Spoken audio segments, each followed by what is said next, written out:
Welcome to the Published Author Podcast, where we help entrepreneurs learn how to write a book and leverage it to grow their business and make an impact. I'm your host, Josh Steimle.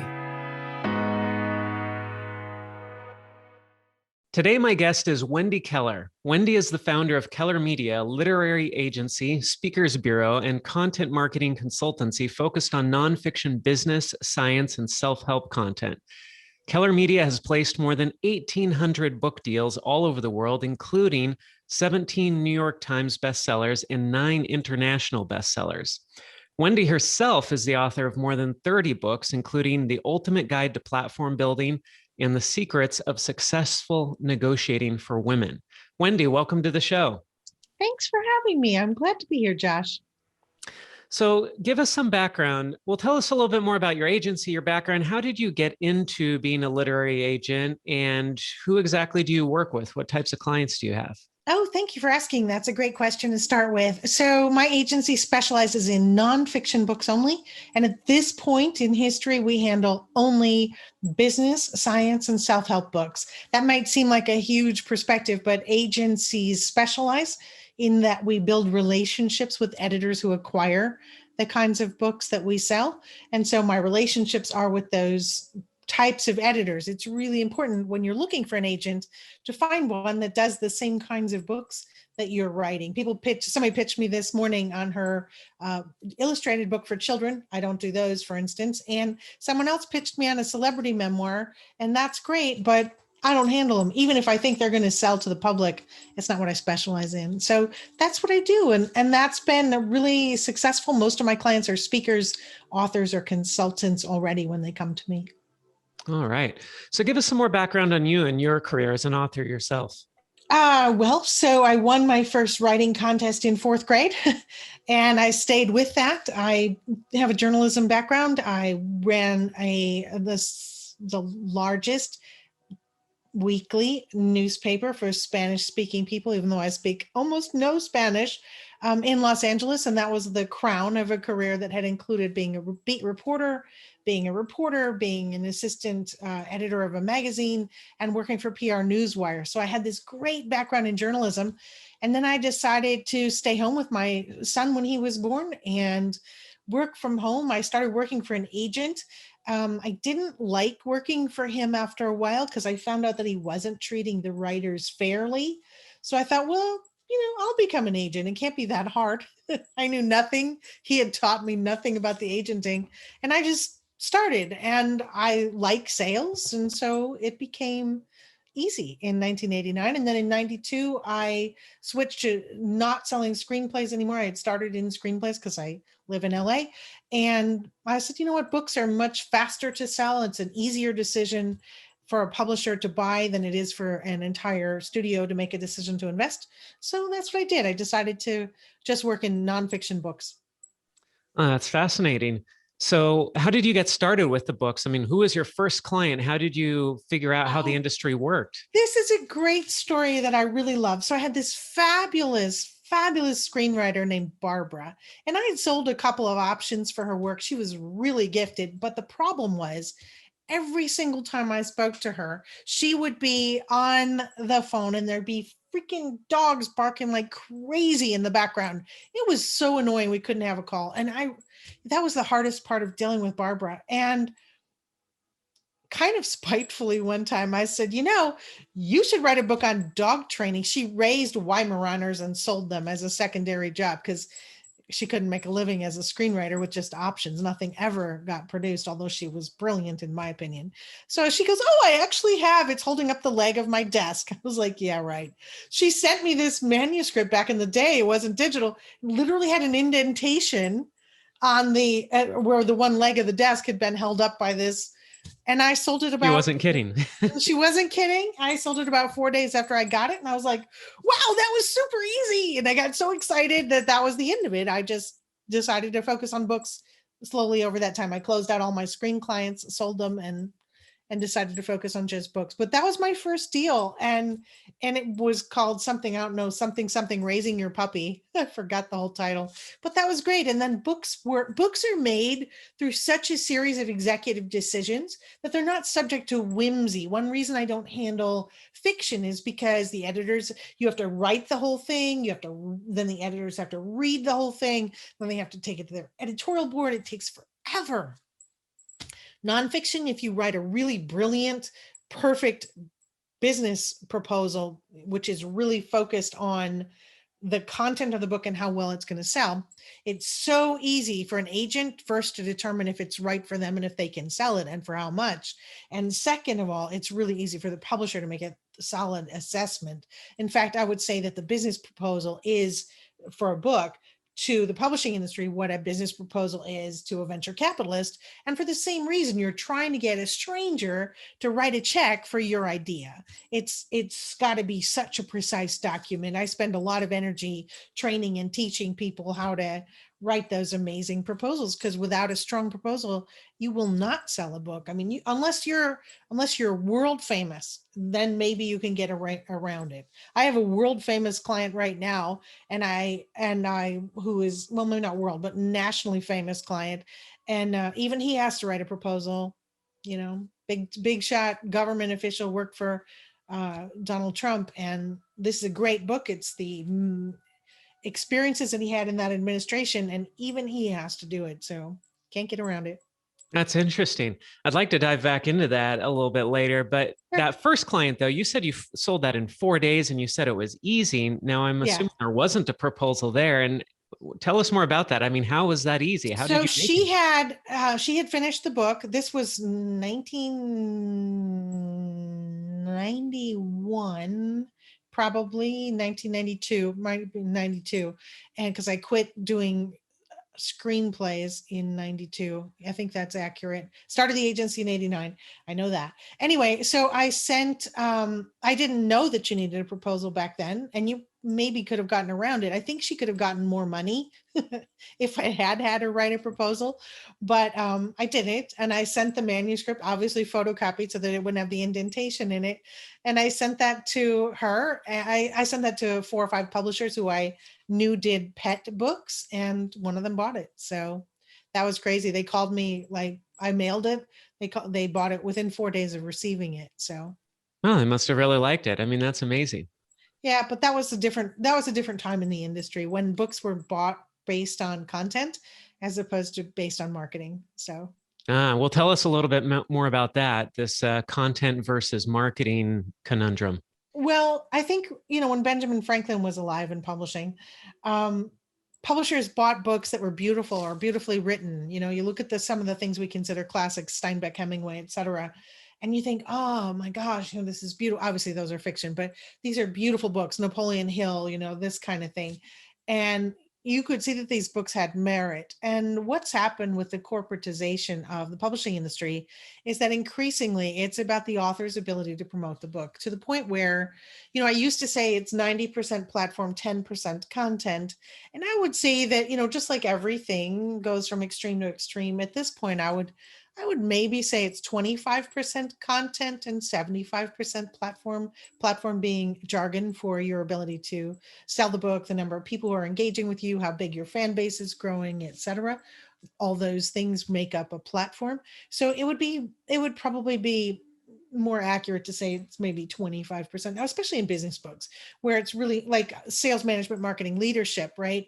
So those are the main categories of business books. So we want to find someone who's got something new to say about one of those categories, which has become increasingly difficult as people rush to self-publish whatever harebrained idea they came up with that morning, and thus distort the industry. The challenge, not that you asked, but the challenge of self-publishing, not from the author's perspective, but from the existential crisis it's caused in publishing, is that now there are 33 million plus books on Amazon available for sale in all categories, all genres.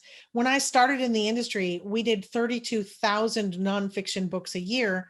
including textbooks. So, and reference books and all this other stuff. Obviously, the internet has taken away a lot of the how-to and reference books, but because of those 33 million books, the consumer can't differentiate between a properly written, well-vetted book published by Penguin Random House and the book published for $10,000 that the author paid to some we've gone out of business, publishing house somewhere. So the problem is that the consumer buys the book that might look like it's got the best fit for what they're looking for. They read it, they realize that it's garbage and it doesn't actually solve the problem. And in the middle, the person's talking about, the aliens that landed in their backyard or something. And they go, books are stupid. I'm just going to go on TikTok if they're young or YouTube if they're older and say, I'll get the answer there. So they don't want books in general, which makes it harder for the authors who are coming forward with legitimate content to attract that disposable income that would have been dedicated to books.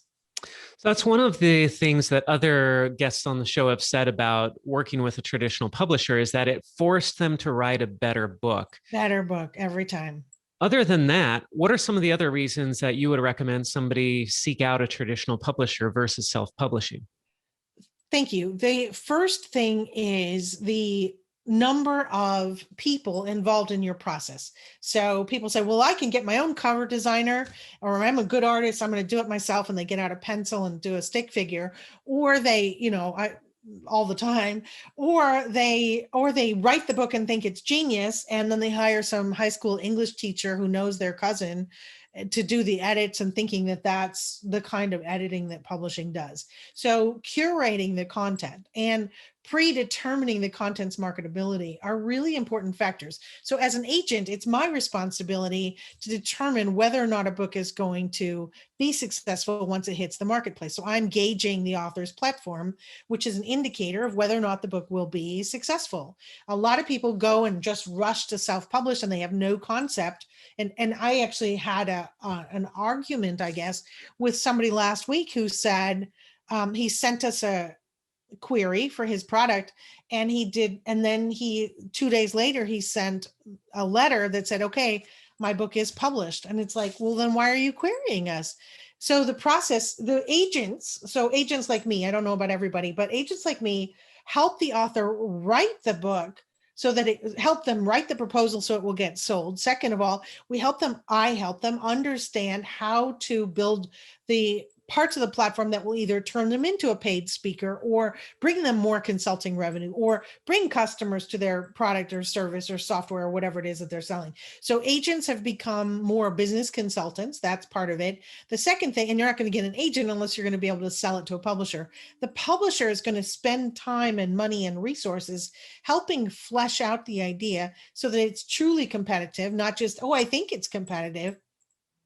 And the other thing I think that the publisher does is they spend that time while you're writing the book, seeding the market. So their credibility is on the line with each book, but they can go to Amazon and say, we have this important A-list business title coming out, and Amazon will buy according to the expectations of the salesperson, which means if you do get lucky with your marketing or you do hire a publicist, now when you're on some major news show or CNN or whatever you're on, now suddenly there's the resources in the system to supply books. Because if a consumer can't get a book, there's only a 20% chance they'll come back and find it somewhere else if they're buying through traditional retail model. So you have this opportunity to be supported. You have this opportunity to have your editorial content vetted and approved by many people in the process. And you have access to marketing backgrounds like mine or like the publishers that are far more extensive than anything you will ever get from any of the self-publisher hybrid houses. And I'm familiar with that model. In some cases, it's the right thing, but in most cases, it's not, because the work is going to be inferior and the marketing is going to be slapdash. So you mentioned that you work with your authors on a proposal. Do the authors ever come to you with a proposal already ready? Do you prefer that they come without a proposal, or? Don't care. I've been teaching proposal writing since '94, I think.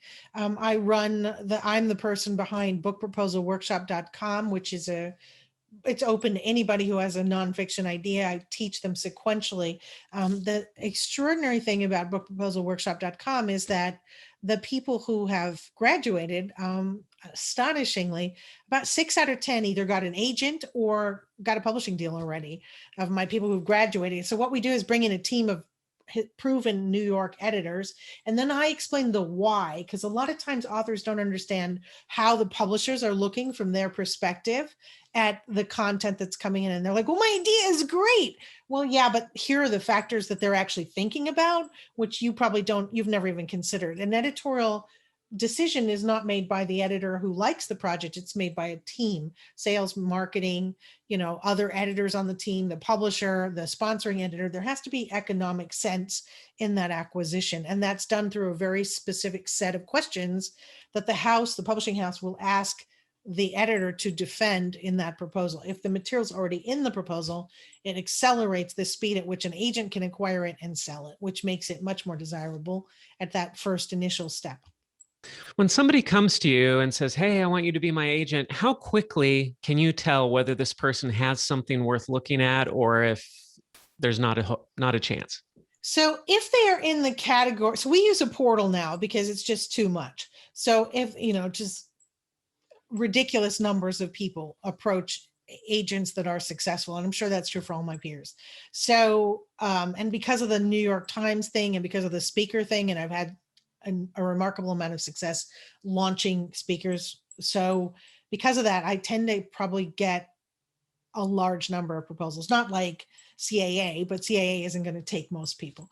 So for an independent agency, we get a lot of queries. So they go through a portal and it's kellermedia.com/query, and they fill out this thing and they upload their material. So that material gets uploaded and then somebody looks at it. If I do that myself, which I do sometimes, I can often tell in the first paragraph that they're wrong and never going to sell it ever. Not just with my agency, but ever. Yesterday, I got 2 queries through my LinkedIn. A lot of people connect with me on LinkedIn, and I saw their 2 proposals. And one of them was, she's a life coach. She's naked, and there's a lot of naked pictures in the proposal of this young woman. And that's how she's going to be a life coach. And I'm thinking probably not going to sell, especially not after the Me Too movement. And who's going to do a 4-color spread of some unknown kid who's got no following. And so that's probably not going to work. And then the other one was some guy who literally took a pen and do stick figures of himself running up a mountain, talking about how hard life is. And, that was a pretty easy no also. Obviously, those people get ripped out of the system quickly. We always try and be polite and respond and actually give them feedback. But then there's the number of people who are retiring. This is a big group of people who want to write, people who are retiring from one career and decided that they're so brilliant and so famous that they're going to write another business book so that they can share their knowledge and become a speaker and consultant. And if your knowledge base is, you were in Cleveland and you were the assistant manager of a fast food restaurant, probably, even if you were the best manager ever, you probably aren't going to be able to write the business book on management that you would be able to write if you'd worked for a Fortune 100 company for your entire career. So there's a little self-perception which causes some problems, especially if you have no following. If that manager had 200,000 people in his network, he was doing podcasts, he was writing articles, he was a Forbes contributor, he had a mailing list, he had something, the platform things that go with it, I would be all excited. But if you have no platform and no real experience and no content that I haven't seen 32 billion times in my career, then, you got no chance. And I'll figure that out in seconds. Mm-hmm. So what are some examples of clients you've worked with who were normal people? They're not the CEO of a Fortune 100 company or something, but they're normal people who came to you, but they had a great book and you were able to take it through to a deal. So I had a lady come to me with a project about, comes to mind, because I just sold it 2 months ago. She came to me with a really long book. I think it was like 180,000 word nonfiction book on how to take care of your seniors, how to take care of seniors, your parents, right? So how to take care of your parents. And it was way too long. and we rejected it. I didn't personally see it. We have a system, and my assistant rejected it. It's way too long. It's a book and not a proposal. We need you to do a proposal. And one of the options I say is come to bookproposalworkshop.com and you will have my team of editors and the whys and all those. Okay, fine. So she actually came. That's great. And she went through the process, and I don't actually look at their material. I have editors for that. So I don't actually look at it until the very end when it looks like a proposal, because that's what agents do. We look at proposals. And it was really good. And I thought, this woman has the right parts. And we did some work together to build her platform. And I sold the book for more than she had paid for the course and for the business consulting. I sold it. It probably took me 3 weeks, I would say, from the day I listed it to sell it. And, she got more than her money back, and her consulting business is hourly, and it's tripled. So I'm like, that's a great success story. And she's just a nice lady who has some great ideas. I have another guy who lives in Bern, Switzerland. He's a professor professor emeritus at a psychology the psychology department at Bern University. And he came in with a really important book about suicide. Here's somebody who has no platform in the United States, but it was really fabulous content. He wrote a beautiful proposal, very, very clear. And his content is so incredibly unique. He didn't get a big advance, but it's an important book for society. So I took it on, even though it's not going to be, a $50,000, $100,000 advance as I prefer. So he was able to do something. He's writing it now. It'll be out next year. Those are examples of people at two ends of the spectrum. One had a brilliant idea. One had a big, hairy mess. And they had different potentials. They have different places. It used to be that I would only work with people with huge platforms, and that's fine. But I think there were some important books I was letting slip away that the world really needs to be exposed to. So there's certainly, now we do some mid-list books too, if they come in clean. Quick break here. Are you an entrepreneur? Do you want to write a book that will help you grow your business? Visit publishedauthor.com, where we have programs to fit every budget, programs that will help you write and publish your book in as little as 90 days, starting at just $39 per month. Or if you're too busy to write your book, we'll interview you and then write and publish your book for you. Don't let the valuable knowledge and experience you have go to waste. Head on over to publishedauthor.com to get the help you need to become a published author. You've already waited long enough. Do it today. Now, back to the show.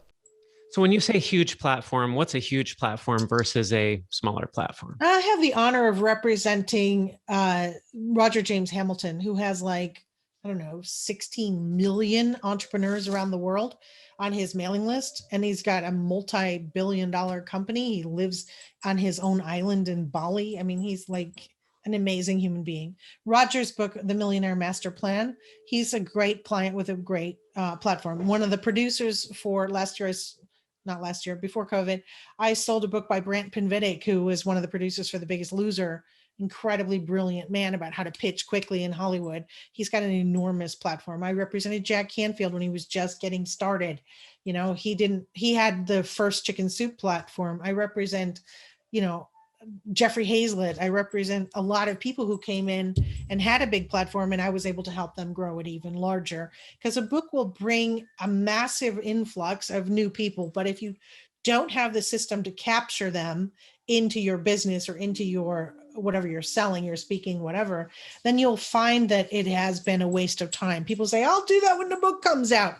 You have to have it set up before the book releases, which is basically before I can sell the proposal. So if you set up a platform, you have good content, then you build the proposal, then I sell the book. Usually takes me somewhere between 4 and 6 weeks to sell a book.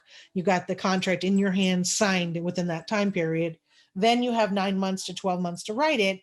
You better have a good piece of your platform so the revenue and the new leads are already flowing in before you sign that contract with a publisher, because once you're on schedule to write a book, it becomes this huge elephant sitting on your shoulders, and it's really distracting.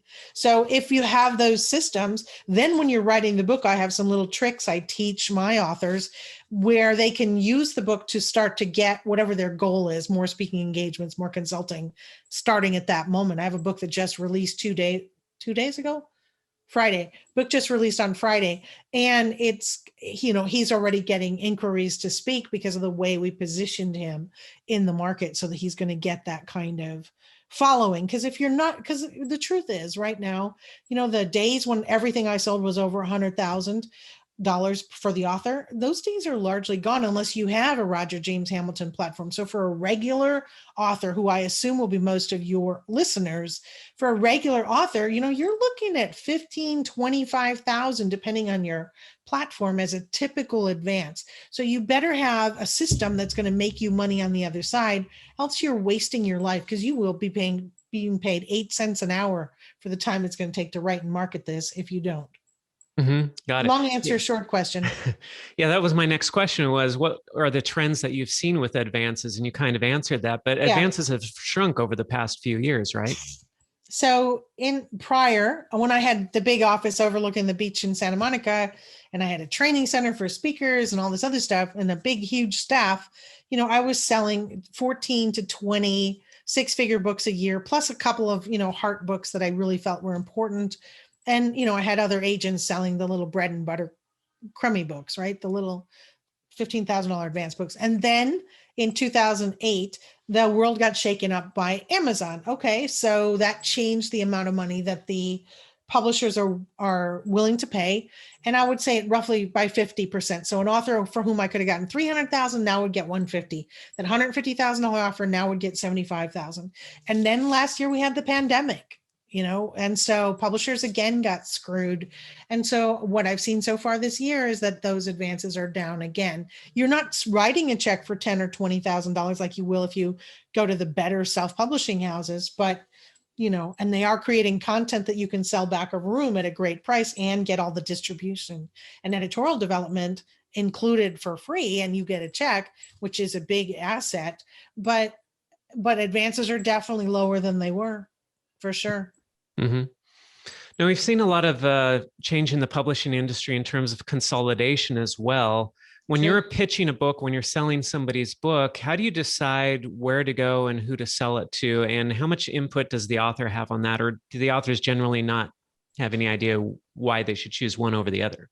Most of the time, people who come to me and say, I've already pitched my book, or I had an agent pitch my book, they got some young person who started an agency because they got fired as an editorial assistant at, Joe's Publishing House and Grill somewhere. And now they're going to be an agent. And, that sounds really arrogant, but that's kind of what happens. Or it's some author who says, you know what, I really want, I really want Charles Bridge to publish my book. And I'm like, well, okay, but you're writing a business book and Charles Bridge only does juvenile. I know, but just call him for me, right? So my experience is there are usually 15-ish editors for any book. Those editors, like just saying, okay, this person did a leadership book. There are so many factors that an author would never imagine exist. And the leadership book, for instance, if you're representing that, has this editor acquired more than one leadership book? Is the leadership book that they acquired long enough in the past so that if they acquired a new one, it won't be influencing their willingness to acquire another leadership book from you or your author? And also, have they acquired anything which an author could never find? Have they acquired anything in the last 6 months that they have in development that's going to compete with your book? Because an editor is not going to compete with their own list. And did their boss decide last week that leadership books are so yesterday, right? So an agent's job is to have a very small number of editors and to know their dog's name, their kid's name, when they go on vacation, where they're going, to remember to send them a birthday card. I mean, all that stuff. So it's really about the agent's experience and relationships with those individuals who are in the acquisition process. And you have to start with an editor and an editorial relationship in order to move it to the top of the pile, so that I can, like, for instance, at this point in my career, I can call vice presidents and executive editors. But when I was leaving Hollywood, even though I was speaking to the big shots in Hollywood, I had to start at the bottom again. And so I was working with editorial assistants. Oh, please tell your boss to take a look at this. Oh, please, please, right? I was begging. Well, now those editorial assistants are executives, so I can talk to the executives. I think it's really hard to start, and people say, oh, my agent is new and he's so excited, he's really enthusiastic, he said my book is going to be huge. And I've looked at it and I'm like, it isn't even going to sell. It isn't even going to sell.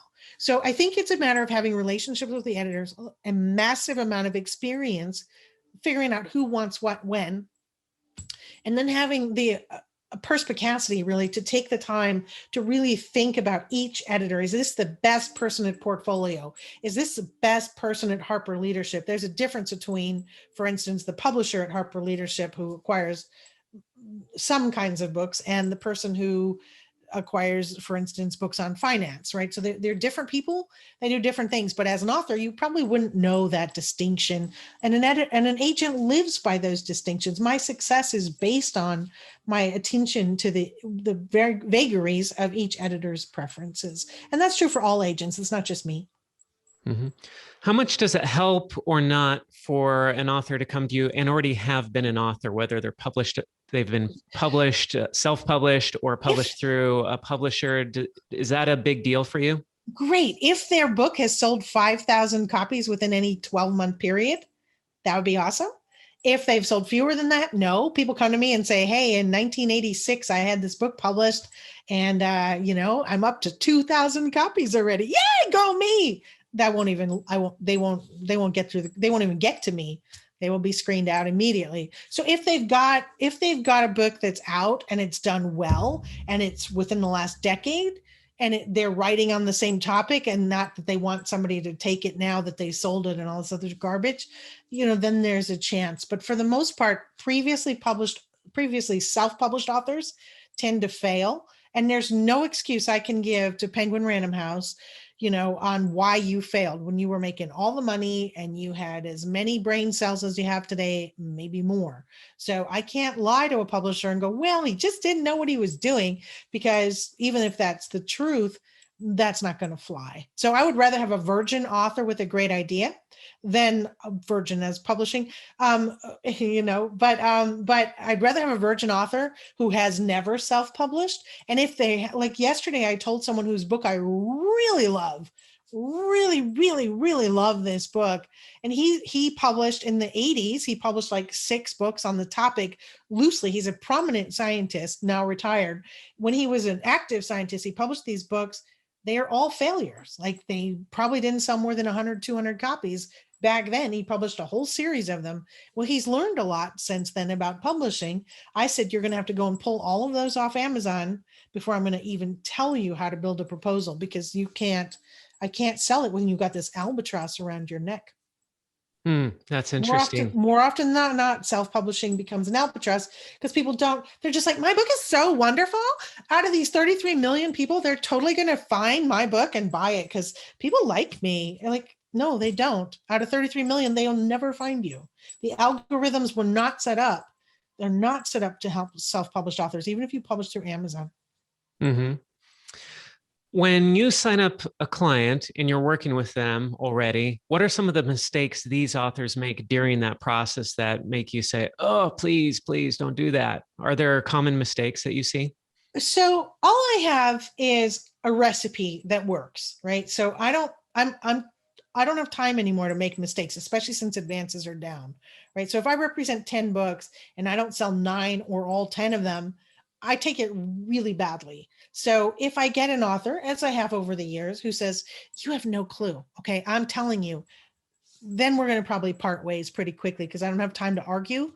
This is the system. This is how it works. If you put your content, and that's what I do in book proposal workshop too. It's like, if I tell you the system and you choose to say, no, I don't like how the public, then I'm not going to deal with a 2-year-old. Okay. I've already raised kids. We're done. So I want them to do it. Just adapt to the method that works in publishing, not change your content, not sell your soul. Just, this is the system that works. Just do it. It's not optional, right? It's like if you took your car to a mechanic and he was like, you know what? I think we could probably do this with, we'll pour some slime on your engine and maybe we'll spray paint it. I think that would solve your problems, right? That's not going to work. There's a system for fixing a car. There's a very, very, very, very specific system for becoming successful as an author, especially if you're trying to be an author speaker or author consultant or author therapist. It's not volitional. It's not. You bring your content, we put it in this box, we sell it, it gets on the conveyor belt and it comes out as a successful book that generates revenue. If you choose not to follow that system, I don't know any agent in this time who would want to work with you. You're a crackpot. You're not going to tell us how it works. We already know. Oh, this is great. I'm not known for being nice necessarily. I mean, I really love my authors, but it's like, it's black or white. It's not volitional. There's no art and all. You get the art after I've got my check for selling the damn thing. You can do all the art you want, and then the publisher will tell you, no, that's not my job anymore. But to get this thing sold, there is a system, there is a method. The way is straight and narrow, basically, to be successful as an author, speaker, consultant, whatever. It's not open to interpretation. And this is a good point to bring up, which is, how do you get paid for the work that you do? Oh, all agents in America get 15%. So I get 15% for the book and the rights that come from the book if I sell those. If I sell secondary rights, which could mean, for instance, I withheld the audio, or I get you a deal with Procter and Gamble, and they buy 50,000 copies to distribute to everybody who buys some related product or whatever. Those are called special sales. I get 20% of those deals that I make. 15%, all agents in the US get 15%. Many agents don't do all the secondary rights, audio and courses and all the other kinds of rights I find amusing to sell. I also sell a lot of foreign rights. That's how I ended up with the bestsellers, plus hundreds of deals outside the US. So that gets 20% also. And then 30% if I book you as a speaker. So if I bring you the gig or you have me negotiate, I take 30% because I run a bureau. And that's how it works. A lot of agents don't do the speaker part, and a lot of agents don't do the secondary rights part, but I really enjoy the diversity.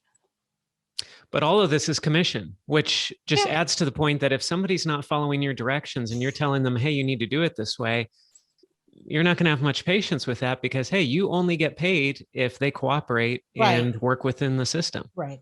So strangers pay for book proposal workshop, right? And people hire me to consult them on building their platform. Right. So it's a 6-month program. It's very labor intensive. I bring in all these contractors, and we can take anybody with a good idea and build their platform so they have enough people to make a publisher interested. But most of the people I represent don't even know I offer those things. So, and they're just straight commission, because I know I have an instinct now. I can see it and I can say, okay, I love this, and we can adapt it. Like the book I'm so crazy about, where he has to pull his stuff off. It's on quantum physics, which is a subject I am personally passionate about, and it's brilliant. And the nice thing about that is he does his proposal completely. So I'm going to make him do a good proposal on it. He's going to have to, and either way. And so he's going to do a good proposal, and then I'll be able to sell it in that 6-week window typically. But he's got brilliant content. And so he's just going to basically be put on the conveyor belt, not to be disrespectful, but the only thing that changes is the content and the personality of the author. So yeah, they do have to have the willingness to say, this person is joining my team volitionally and is my cheerleader. I love most of my clients, not all of them, but I love most of my clients. And in many cases, they became friends. And 10 years later, one of them, she told me, and I still can't believe this, one of my clients and I were talking last week, and she said, do you know and I've sold 5 books for her. She said, do you know you sold my first book 26 years ago? And I was like, that's crazy. And I still love her. So that's great. The great part of it, I get to deal with really smart people like you. I get to deal with really smart people every single day. And that makes it so much, and people who care about changing the world, that makes it really rewarding, more than the commission. So you have a whole course on this, but can you give us some of the high level points of what makes a good book proposal? Yeah. A book proposal is 5 parts plus 2 sample chapters in most cases. That's the overview, the author's bio, if that's, you need an author's bio, but that may not be the order it's in. It depends on certain factors. The competitive analysis, where you show that there are other books that are successful like yours. The chapter summaries, where you outline the book so the publisher sees that you have sustainable, refreshing, original content throughout the proposed book. And the marketing plan, what you're going to do to partner with the publisher and your agent to make sure that the book becomes successful. Those are the 5 parts. And you slap on 2 chapters, not necessarily chapters 1 and 2. In fact, that's not even recommended. Usually chapter 1 plus the most prescriptive or descriptive book. There are 2 types of books in nonfiction. There's prescriptive, which is do this. And, this is my most recent book, The Ultimate Guide to Platform Building. It's really super specific on how to build a platform. We have a whole online courses, really cheap online courses that people can do to learn to implement it, whatever. But the point is that it's really prescriptive. Do this, get this result, whether it's how to lose 30 pounds, how to build a platform as an author, whatever. So really prescriptive books get published, a lot of them. And then there's also the theoretical books. Good to Great is a theoretical book, right? Thinking Fast and Slow is a theoretical book. It's not really designed to help you actually implement page by page. You have to think about it, extrapolate, and then apply it to your own life. Those are theoretical. So those two kinds of books, that determines a little bit what order you put your proposal together in, as does the size of your platform, and also whether you're doing one or the other, and also what your long-term goal is. So the first question, if somebody actually speaks to me, which means they've already passed the screening process that I am rarely involved in, then the first question I'm going to ask is, what do you want from this book? And I often, depending how much time I have, I'll often say, I already know you want to save the world and, all that other stuff. Now, what do you want out of it? Do you want to grow a speaking business? Do you want to start a speaking business? Where are you? So that I can understand. And that gives the authors clarity that I'm the agent who talks about the business of becoming an author, not about, I really love that sentence on page 9, because I don't. I may never even read it, frankly. Wendy, this has been such a great conversation. There's so much value here, not just for the authors who do want to go the traditional publishing route, but I'm thinking even about the people who do want to do self-publishing. There's so much of value here in this interview for those people as well. Now, the website again for people who are interested in your course on book proposal writing, what's that again? That's bookproposalworkshop.com, bookproposalworkshop.com. If you want to see whether or not your book is something we are likely to represent, you're welcome to submit it at kellermedia.com/query. And if you're looking to build a platform, you can go to strategicvisibilitymarketing.com. I have a bunch of super cheap courses there. There's even a test you can take for free that will tell you what kind of personality you have, and therefore what kind of platform you could build most easily and without stressing yourself out too much. My goal is to help as many writers as possible who have worthy content make it to market, however I can move them along that path. And I think that I want to say this because it's important, that I think agents and publishers have a really sacred duty to society, because we're the ones who are being the gatekeepers to allow new ideas to enter the market primarily. And that's a really big deal. It allows us to help people who have something to contribute to really get it there in a way that is permanent, and that 20 years from now, someone can still be absorbing it, unlike possibly YouTube or whatever. And I take that responsibility, a sacred responsibility, very seriously. And I think so do most of my colleagues at one level of awareness or another. So thank you for the chance to share with your audience. This has been amazing, Josh. It's been amazing for me. Thank you so much, Wendy, for being on the show today. Thank you. If you enjoyed this episode, don't forget to subscribe. And if you want to spread the word, please give us a 5-star rating review and tell your friends to subscribe too. We're available on Apple Podcasts, Spotify, and everywhere else you listen to podcasts. And if you're an entrepreneur interested in writing and publishing a nonfiction book to grow your business and make an impact, visit publishedauthor.com for show notes for this podcast and other free resources.